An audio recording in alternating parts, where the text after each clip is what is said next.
추억, 그놈 목소리, 아이들. 혹시 이 영화들의 공통점이 뭔지 아시나요? 화성 연쇄살인 사건, 이형호 군 유괴 사건, 그리고 대구 개구리 소년 사건.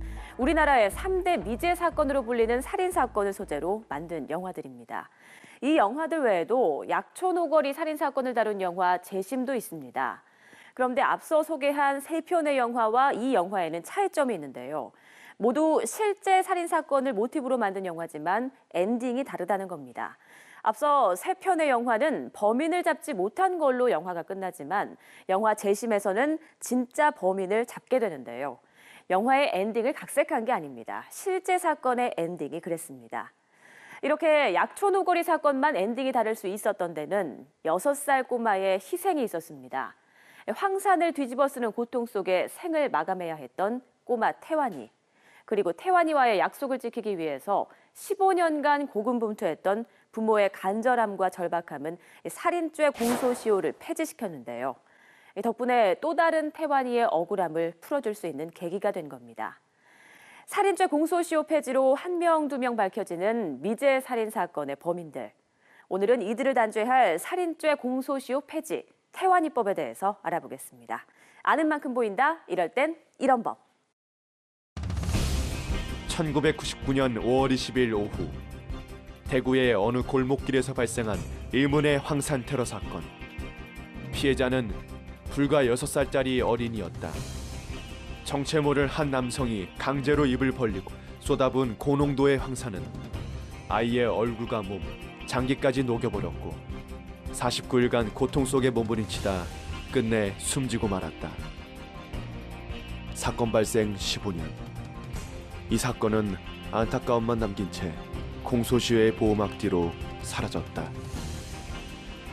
이 세상에서는 더 이상 볼 수 없는 처참한 모습으로 세상을 떠났는데 이게 공소시효라는 그 제도에 맡겨가지고 그 억울함을 풀어줄 수 없다면 이거는 부모로서는 도저히 존재할 수 없는 거잖아요.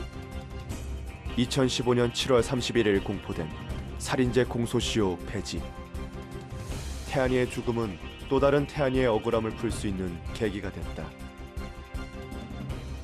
아직도 풀리지 않는 미제 사건, 끝나지 않은 범인과의 숨바꼭질. 공소시효에 관한 모든 법, 이럴 땐 이런 법에서 알아보자. 네, 오늘의 주제는 바로 살인죄의 공소시효를 폐지하는 내용이 담긴 형사소송법 개정안 일명 태환이법입니다. 2015년 7월 국회 본회의 표결에서 전체 203명이 투표한 결과 찬성 199표, 기권 4표로 의결됐는데요. 이처럼 많은 이들이 공소시효 폐지에 대해서 필요성을 느끼고 있었지만 실제 법으로 정해지기까지는 참 오랜 시간이 걸렸습니다. 자, 그럼 왜 이제야 살인죄 공소시효가 폐지된 건지, 왜 그동안은 폐지가 못된 건지 박병규 변호사 그리고 법제처의 박광균 사무관과 함께 자세한 얘기 나눠보겠습니다. 안녕하십니까? 네, 안녕하십니까? 네. 자, 오늘 주제가 좀 무겁습니다. 이 살인죄 공소시효 폐지에 관해서 얘기를 좀 나눠볼 텐데요. 먼저 공소시효가 무엇인지부터 좀 설명을 해주실까요? 네, 공소시효가 무엇인지 이해를 하려면 현재 국가 형벌권 행사가 어떻게 진행되고 있는지를 조금 알아볼 필요가 있겠습니다. 국가에서 형벌권 행사를 하게 되겠죠. 그러면 형벌권이라는 것은 어떤 행위를 하면 어떤 죄에 해당하고 그다음에 어떤 처벌을 하겠다 이렇게 되는 건데요. 네. 그걸 정하는 것은 국회에서 일단 법률로 하게 됩니다. 그다음 그 형사 재판을 받아서 선고를 받아서 어떤 죄에 처할지를 구체적으로 정하게 되겠죠. 그건 법원이 담당하게 됩니다. 네. 공소라는 것은 그 재판을 위해서 검사가 이제 기소, 소추, 공소 이런 말을 사용하고 있는데요. 예. 그것을 언제까지 할 수 있느냐를 정한 것이 공소시효입니다. 그래서 그 공소시효가 만료가 되게 되면 검사는 더 이상 공소를 할 수 없게 되고요. 따라서 재판도 이루어지지 않고 결국에는 처벌도 이루어지지 않게 되겠죠. 구체적인 공소시효를 따져보면요. 사형이 정해져 있는 경우에는 현재는 25년, 그리고 무기징역으로 정해져 있는 경우에는 15년 이런 식으로 해서요. 구체적으로 살펴보면 장기 10년 이상의 징역인 경우에는 10년까지, 그리고 장기 10년 미만의 징역 금고인 경우에는 7년, 장기 5년 미만이라면 이제 벌금까지도요. 5년까지 이제 공소시효가 정해져 있고요. 기타 범죄들은 3년이라든지 1년이라든지 이렇게 개별 형량에 따라서 구체적으로 정해져 있습니다. 그러니까 일반적인 범죄의 경우에는 이렇게 공소시효가 각 범죄마다 정해져 있다는 건데, 자, 그럼 공소시효가 없는 범죄는 어떤 게 있는지 좀 알려주시죠. 네, 공소시효가 없는 범죄도 특별한 경우에 있는데요. 네. 최근에 두고 있는 것은 아동 청소년 보호에 관한 법률, 그리고 성폭력 등에 관한 그 성폭력 범죄 처벌 등에 관한 특례법, 여기에서요. 13세 미만의 자에 대한 강간, 또 강제추행 이런 범죄에 대해서는 공소시효를 두지 않도록 하고 있고요. 또 장애인의 경우에도 장애인을 강간하거나 강제추행한 경우에도 두지 않고 있습니다. 그리고 네. 이제 좀 예전 사례이긴 한데요. 특별법으로 두지 않는 것 중에 하나가 예전에 그 전직 대통령들에 대해서 한번 내란죄 그 부분이 있었지 않습니까? 네. 그래서 헌정질서 파괴, 내란 등에 대해서는 특별법을 둬가지고 그 전직 대통령들을 소추할 수 있도록 그 특별법을 마련해서 한번 공소시효를 적용하지 않고 처벌했던 사례가 있었습니다. 자, 이렇게 공소시효가 무엇인지 그리고 공소시효가 없는 범죄는 무엇인지 좀 얘기를 들어봤는데요. 오늘 주제는 태완이법입니다. 이 태완이법에 대해서 좀 간략히 설명을 해주실까요? 예, 태완이법이라고 이제 이름이 붙어졌는데 사실은 예. 형사소송법의 일부 개정된 내용이 이제 태완이법이라고 불리고 있는 것이고요. 태완이법, 태완이 사건은 많이들 알고 계실 거라고 생각이 네. 듭니다. 1999년 5월경에 대구의 그 골목길에서 당시에 6세이던 그 김태환 군에게 황산 테러가 가해졌거든요. 그래서 그 황산 테러가 가해지고 범인을 계속 이렇게 수사를 했지만 근데 이제 범인이 밝혀지지 않은 채로 수사가 거의 이제 일단락이 됐습니다. 그런데 이제 그때 당시 공소시효가 15년이었습니다. 그래서 네. 99년에 사건이 일어났지 않습니까? 그래서 2014년 7월 7일이 네. 이제 공소시효의 만료일이었는데요. 그때 공소시효가 만료돼 가니까 다시 여론이 비등하기 시작했습니다. 이런 사건에 대해서는 공소시효를 두지 않고 끝까지 수사하고 기소를 해서 처벌을 받도록 해야 된다. 그래서 그 형사소송법 개정안이 마련이 됐고요. 그래서 실제로 통과된 시점이 2015년이었기 때문에 네. 결과적으로는 그 태완이 사건의 공소시효인 15년이 만료되기 전에 이 개정안이 통과가 되지 못하는 바람에 네. 태완이 사건에는 적용이 안 되게 된 부분이 있죠. 네. 참 이럴 때는 안타까워요. 이 법의 테두리 안에서 참 이렇게 정말 안타까운 사건에 대해서는 처벌을 못한다는 게 참 국민의 한 사람으로서 아쉽긴 한데요. 자, 이렇게 일단은 현재로서는 태완이 사건은 이 태완이법에 대한 적용을 받지 않는 것인데 앞서 오프닝에서 좀 말씀을 드렸어요. 우리나라 3대 미제 살인 사건이라고 불리는 화성 연쇄 살인 사건, 그리고 대구 개구리 소년 사건, 이 이형호 군 유괴 살인 사건. 이거는 어떻게 되는 건가요? 네, 먼저 공소시효의 기산점은 범죄 행위가 종료한 때로부터 진행한다라는 네. 걸 알고 이제 시작을 해야 될 것 같고요. 예. 세 가지 사건 이제 하나씩 본다면 먼저 화성 연쇄 살인 사건의 경우 영화 살인의 추억의 모티브가 된 사건인 거 다 알고 계실 겁니다. 그렇죠. 예. 네. 86년 9월 19일 경기도 화성시에서 목이 절려 살해된 사체가 발견되면서 시작된 사건입니다. 총 10차례 강간 살인 사건이 발생했습니다. 그래서 대한민국 최초의 연쇄 살인 사건으로 이렇게 알려지고 있는 건데요. 좀 구체적인 사건 일지를 본다고 하면 첫 사건이 86년 9월 15일에 발생했습니다. 야, 굉장히 오래전의 사건이죠. 네, 예. 그리고 마지막 사건이 91년 4월 3일 끝난 사건인데 범행일을 기준으로 각각의 사건마다 공소시효가 진행합니다. 네. 그래서 마지막 범행은 91년 4월 3일 당시 형소법에 의한다면 공소시효가 15년입니다. 그래서 2006년 4월 2일에 공소시효가 완료되었습니다.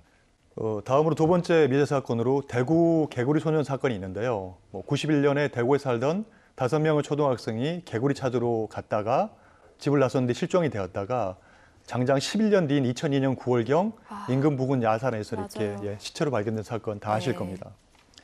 당시 그 수사본 구성해가지고 대제 수색했지만 행적 찾지 못했잖아요. 그리고 11년 지난 다음에야 발견되었고요. 그 사체를 국가수색 검사한 결과 타살로 이렇게 판명이 됐습니다. 그렇지만 범인을 찾지 못했고 공소시효가 2006년에 완성되어서 사건이 종결되었습니다. 마지막으로 이형호 군 유괴 사건의 경우 91년 1월 29일 이형호 군이 유괴되어 3월 13일 한강 근처에서 사체로 발견된 사건입니다. 아마 영화 근원 목소리의 모티브가 된 사건으로 아마 다들 보셨을 걸로 아는데 보고 엄청 울었었거든요. 네, 저도 마찬가지입니다. 네. 범인은 총 44일간 협박전화 50회와 약 10차례의 메모를 남기면서 몸값을 받아내려고 했던 사건이었습니다.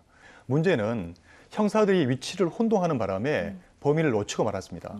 그날 밤 범인의 통화를 마지막으로 연락이 되지 않고 결국 미제 사건은 끝나서 2006년에 공소시효가 완료된 사건입니다. 네. 정리한다면 개정 형소법에 의한다 하더라도 2015년 7월 31일 이전에 공소시효가 완료된 사건이기 때문에 이 사건은 현행법으로는 처벌할 수가 없게 되어 있습니다. 제가 또 여자인데다가 또 아이를 둔 엄마이다 보니까 특히 이 세 사건은 정말 더욱더 이제 공감이 되고 좀 가슴이 아픈 그런 사건들인데요. 많은 분들이 그렇게 느끼실 거예요. 다시 수사할 수 있는 방법은 없는 건지 현실적으로 어떻습니까? 저는 변호사이기 때문에 이제 법의 입장에서 말씀드린다면 예. 그 공소시효가 완성이 되면 설사 검사가 수사해서 기소를 할 수는 있습니다. 한다 하더라도 법원은 형사소송법에 의해서 면소 판결을 하게 됩니다. 그러니까 소송을 할 수 없게 되는 겁니다. 네. 결과적으로 현행법으로는 처벌할 수 없고요. 굳이 방법이 있다면 국회가 관련 사건에 대해서 특별법을 제정하면 처벌할 수 있을 것 같습니다. 그런데 앞서 말씀하신 대로라면요. 13세 미만의 청소년이나 장애가 있는 사람에게 강간이나 강제추행, 중강간 등의 죄를 저지른 경우 등의 일부 중대범죄를 제외하고는 모든 사건에 대해서 공소시효가 있었던 거잖아요. 네. 자, 그런데 공소시효를 일괄적으로 다 폐지하지 않고 살인죄에만 이렇게 폐지를 하게 된 어떤 이유는 무엇인가요? 그 개정안에서는 살인죄뿐만 아니라 강간치사, 폭행치사, 상해치사 등의 그 살인의 결과가 발생한 범죄에 대한 공소시효를 없애는 규정이 들어가 있었습니다. 예. 근데 강간치사, 폭행치사 등 살인의 고의가 없는 범죄까지 공소시효를 폐지하는지에 대해서 논의가 있었습니다. 그래서 법제사법위원회에서 심의 과정에서 삭제했고 결국 살인죄만 국회 본회의를 통과하게 된 겁니다. 그러니까 살인의 고의가 있냐 없냐를 또 법원의 판결 기준에 넣은 거군요. 네. 예. 자, 사실 개인적인 생각으로는요. 이런 파렴치한 범죄에 대해서는 모두 공소시효를 폐지해야 되는 게 아닌가 하는 그런 개인적인 생각이거든요. 그런데 실제로 이 살인죄 공소시효 폐지를 두고도 아주 첨예한 대립이 있었던 걸로 알고 있어요. 공소시효가 있어야 한다는 의견도 있다고 하는데 그거는 왜 그런 건지 또 범죄마다 다른 공소시효를 두는 이유는 무엇인 건지 좀 궁금하네요. 네, 그러니까 공소시효에 두는 이유는 한 4가지 정도로 이렇게 볼 수가 있는데요. 네. 첫 번째가 그 증거의 신빙성이 낮아지기 때문에 결국 재판의 공정성이 훼손된다. 무슨 말이냐면 시간이 10년, 15년, 20년 지나게 되면 사건 관계자의 진술이 부정확해집니다. 예. 그리고 물적 증거도 사실은 또 부정확해집니다. 그런 문제 때문에 공소시효를 두는 거고요.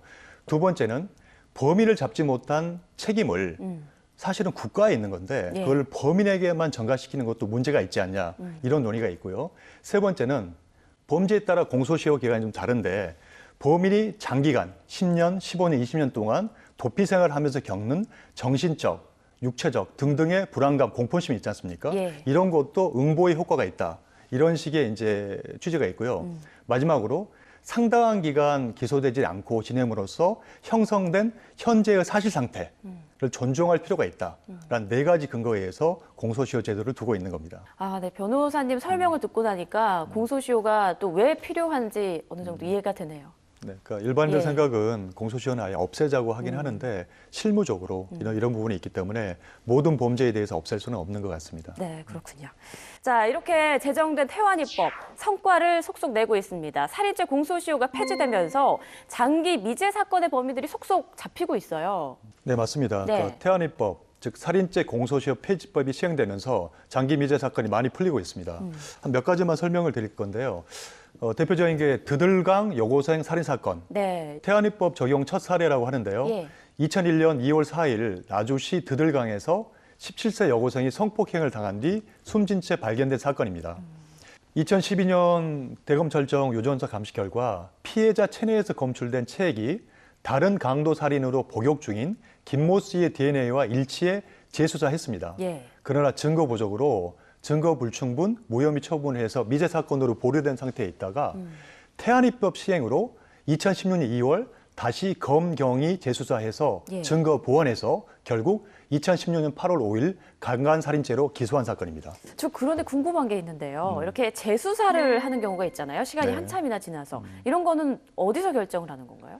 재수사 결정은 당연히 수사기관이 검찰에서 하게 되는 겁니다. 그래서 장기 미제 사건을 버리고 있는 게 아니라 보유하고 있다가 이제 뭐 중요한 증거가 발생되거나 그런 경우에 뭐 담당 경찰이나 이때 검사한테 이렇게 올리게 되면 검사들이 이거는 중요한 증거이기 때문에 재수할 수 있다 판단이 되면 재수사 명령을 하게 되어 있습니다. 네. 다음으로 이제 약천 오거리 사건이 있는데요.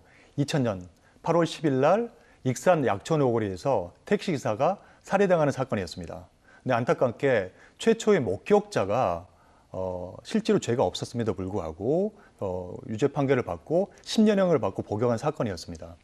2003년경에 그 진범으로 보이는 김모 씨가 검거되긴 했지만 이미 다른 사람이 유죄 판결을 받았기 때문에 수사가 진행이 안 됐습니다. 네. 그러다가 태안이법이 진행이 되면서 그리고 최근 2013년에 재심을 청구해서 최 씨가 청구해서 무죄 판결을 받았습니다. 예. 그리고 태안이법 이후로 수사가 적극적으로 진행이 돼서 결국 2016년 11월 17일 긴급 체포해서 구속 그리고 기소가 된 사건입니다.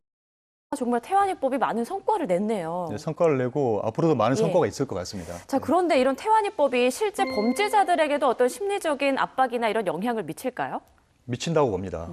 그러니까 그 공소시효 기간 동안에 사실은 뭐 예전에는 15년, 최고가 15년밖에 안 됐고 2007년 개정 후 20년 늘긴 했지만 그 기간 동안만 버티면 된다는 인식이 있었지만 이제 살인죄나 중대범죄는 시효가 없기 때문에 평생을 버텨야 된다는 문제가 있고요. 네. 또 하나는 그 최근 들어서 과학수사 기법이 발달하기 때문에 이 두 개가 믹스가 되면서 아마 범인들이 이제는 버티지 못할 것이라고 생각합니다.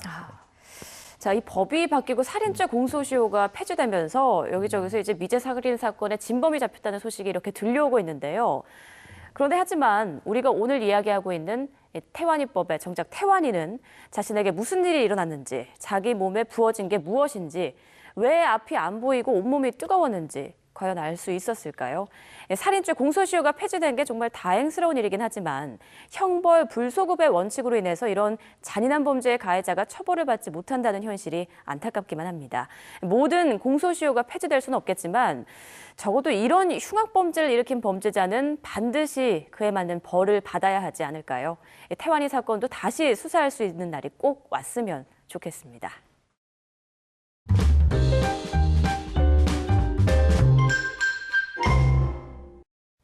이번에는 어렵게만 다가오는 생활 법령을 이야기로 풀어보는 솔로몬의 재판 시간입니다. 오늘은 어떤 사건이 기다리고 있을까요? 화면 보시죠. 언제나 화목한 왕자상신의 가족. 여보, 요즘 날씨도 좋은데 우리 여행 갈까? 정말? 어디로 갈 건데? 글쎄, 당신이랑 규리가 한번 정해봐. 벌써부터 설레네. 어딜 가야 하나? 가족들과 즐거운 여행을 계획했던 왕자상씨. 하지만 갑자기 주말에 특근이 잡혀 여행을 가지 못하게 되었는데. 네, 행복여행입니다. 예, 저 얼마 전에 예약한 왕자상이라고 하는데요. 네, 고객님.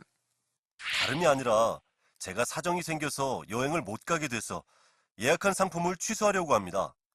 고객님, 죄송합니다만 상품 취소는 불가능합니다. 네? 그럼 여행을 못 가도 돈은 그냥 다 내야 한다는 말씀이세요? 아직 5일이나 남았는데 취소가 안 돼요? 네, 고객님. 저희 회사 규칙상 환불 받으시기는 조금 어렵습니다. 가족 여행을 계획했다가 사정이 생겨 5일 전 여행 상품을 취소하려는 왕자상 씨의 가족. 과연 환불을 받을 수 있을까? 네, 여행 갈 때 보통은 미리 계획을 짜서 준비하는 경우가 많죠. 여행 갈 날만 손꼽아 기다렸는데 막상 여행 날짜가 다가왔을 때 급한 일이 생겨서 못 가게 되는 경우가 있습니다. 이렇게 여행자 개인의 사정으로 여행 상품을 취소했을 때 환불을 받을 수 있을까 없을까 하는 문제였는데요. 사무관님 어떻습니까? 네, 일단 현재 상황에서는 받을 수 있습니다. 네. 여행 계약이 이제 요즘에는 여행 계약이 굉장히 많지 않습니까? 그렇죠. 원래 네. 민법에서는 여행 계약을 소위 말하는 전형 계약이라 그래서 딱 정형화된 계약으로 정하지 않고 있었는데요. 네. 그래서 이제 민법의 기본 원칙에 따라서 지금까지는 종전까지는 처리를 해왔었는데 2015년에 개정이 되면서 민법에 전형 계약으로 여행 계약이라는 파트가 들어갔습니다. 그래서 민법에 따르면 여행자는 여행을 시작하기 전에는 언제든지 상대방에게 생긴 손해를 배상하고 그 계약을 해지할 수 있도록 되어 있는데요. 이때 배상해야 될 손해가 얼마냐를 꼭 얼마다라고 정할 수는 없겠지만 그 소비자원에서 정한 소비자 해결 분쟁 기준이 일종의 기준이 될 수 있을 것으로는 보여집니다. 네. 이제 구체적으로 살펴보자면 기준은 이제 숙박을 하지 않는 당일 국내 여행의 경우를 얘기를 하는데요. 여행 개시되기 3일 전까지 이제 상대방에게 통보한 경우에는 손해가 발생하지 않은 것으로 봅니다. 그리고 여행을 개시하기 이틀 전까지 통보한 경우에는 지불했던 요금의 10%가 상대방에게 손해가 있다고 보고요. 여행 개시 하루 전까지 통보한 경우에는 지불한 요금의 20%까지가 손해가 있는 것으로 봅니다. 그리고 여행 당일에 취소하거나 소위 노쇼라고 하는데 여행 당일에 연락이 없이 불참한 경우, 이런 경우에는 요금의 30%가 여행사 측에 발생한 손해로 이렇게 보고 있습니다. 네. 그래서 소비자 분쟁 해결 기준을 기준으로 한다면요, 그 왕자상 씨는 5일 전에 통보를 했기 때문에 이제 전액을 배상받으면서 계약을 돌려받으면서 해지할 수 있을 것으로 보입니다. 네, 그러니까 결론적으로 여행을 시작하기 전에 취소를 했다면 뭐 어느 정도 금액, 퍼센트에는 차이가 있겠지만 환불이 가능하다 이런 얘기군요. 네. 자, 이번에 새롭게 시행되는 시행 법령에 대해서 알아보겠습니다. 이번에는 어떤 법이 새롭게 바뀌었나요? 네, 자세한 내용은 만화로 준비했습니다. 화면으로 함께 보시죠. 나눔의 정석. 오늘도 기부식품이 많네요. 네, 나누면 기쁘잖아요. 오늘도 새로운 친구들이 많이 왔네. 응, 하지만 우리 식품들은 유통기한이 짧아 어려운 분들에게 전달될 시간이 부족해. 아, 혹시 이러다 우리 버려지는 거 아님? 그렇게 되면 귀중한 주인에게 면목이 없네. 그런데 독거노인 같은 소외계층에게 꼭 필요한 물품이 식품뿐일까? 그럼 뭐가 있을까? 아, 맞아. 그러고 보니 유통기한이 짧은 식품 말고도 유통기한이 탄력적인 생활용품은 어떨까? 그래, 맞아. 우리 식품들은 어려운 이웃에게 필요한 것이지만 그것만으로는 충분하지가 않아. 그렇다면 그래서 앞으로는 휴지나 세제, 기저귀 같이 생활에 필요한 물품들도 기증받아 더 많은 친구가 이곳으로 온다는군. 우와, 새로운 친구들이 많이 온다니 왠지 설레는데? 며칠 후. 저기 봐, 새로운 물품들이 왔다. 어떤 친구들인지 무척 궁금한데? 안녕, 반가워. 어서 와. 이곳에 온 걸 환영해. 빵이로구나. 잘 부탁해. 근데 넌 유통기한이 오늘까지인데? 헐, 벌써? 아, 어떡하니. 이제 금방 만났는데 아쉽다. 지난번 방송에서 아마 소개를 했던 걸로 제가 기억을 하는데 식품 기부 활성화 등 식품 기부 활성화에 관한 법률이라는 법이 있었습니다. 네. 식품을 이렇게 기부할 수 있는 걸 활성화하자는 취지에서 만들어졌던 법인데요. 이 법이 식품에 대해서만 이렇게 규정을 하고 있다 보니까 사람이 살아가는데 꼭 먹을 것만 필요하지 않고 소위 생활용품, 뭐 씻는다든지 또 그 세면용품 같은 다양한 용품들이 있는데 이 부분에 대해서는 조금 활성화가 부족한 것이 아니냐. 그리고 국가가 이런 것을 좀 장려해서 이렇게 기부 문화를 활성화해야 되는 것이 아니냐 하게 돼서요. 법 제명 자체를 식품 기부 활성화에 관한 법률이 아니라 식품 등의 기부 활성화에 관한 법률로 이렇게 바꾸게 되었습니다. 등을 넣었군요. 네, 그래서 예. 이제 식품 등 기부 활성화하면 등이라는 게 굉장히 많은 걸 포함한다고 그렇죠. 이제 법령을 예. 할 때 이제 하는데 그래서 제명을 개정했고요. 그 기부 대상 자체도 식품으로 한정을 하지 않고 생활용품으로 좀 넓혔습니다.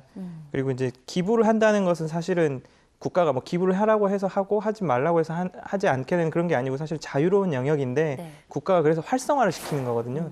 그래서 그 기부를 했을 때 좀 책임을 경감해 준다든지 지난 방송에서 소개가 됐지만 네. 또 기부를 하는 데 있어서 국가가 또 재정적인 지원이나 여러 가지 지원을 해준다든지 이런 내용이 들어가 있습니다. 그래서 결국에 이번 내용은 식품 외에도 여러 가지 기부 물품이 기부가 활성화될 수 있도록 개정이 되었다. 이게 이번 개정의 핵심이라고 할 수 있겠습니다. 네, 또 법이 개정되면서 또 좋은 문화를 많이 확산시킬 수 있으니까 굉장히 좋은 취지인 것 같네요. 생활용품도 기부 대상에 포함된다는 점 정말 좋은 법 개정인 것 같습니다.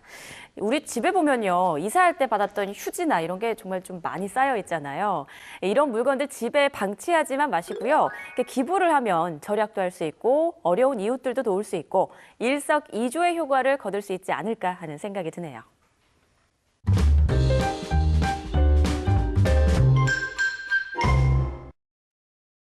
태환이의 가족들은 죽음과 사투를 벌이던 태환이와 마지막 약속을 했습니다. 태환이를 아프게 한 아저씨를 꼭 잡아서 혼내주겠다고. 하지만 가족들은 아직까지도 그 약속을 지키지 못해서 괴롭기만 합니다.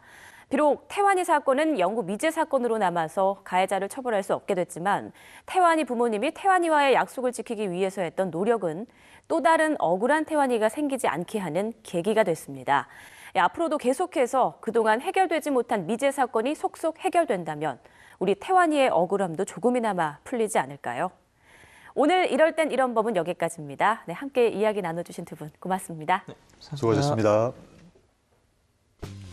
대한민국 국민 모두가 행복해지는 그날까지 법에 대한 모든 궁금증을 풀어드리겠습니다. 재미있고 유익한 법과 함께라면 이럴 땐 이런 법.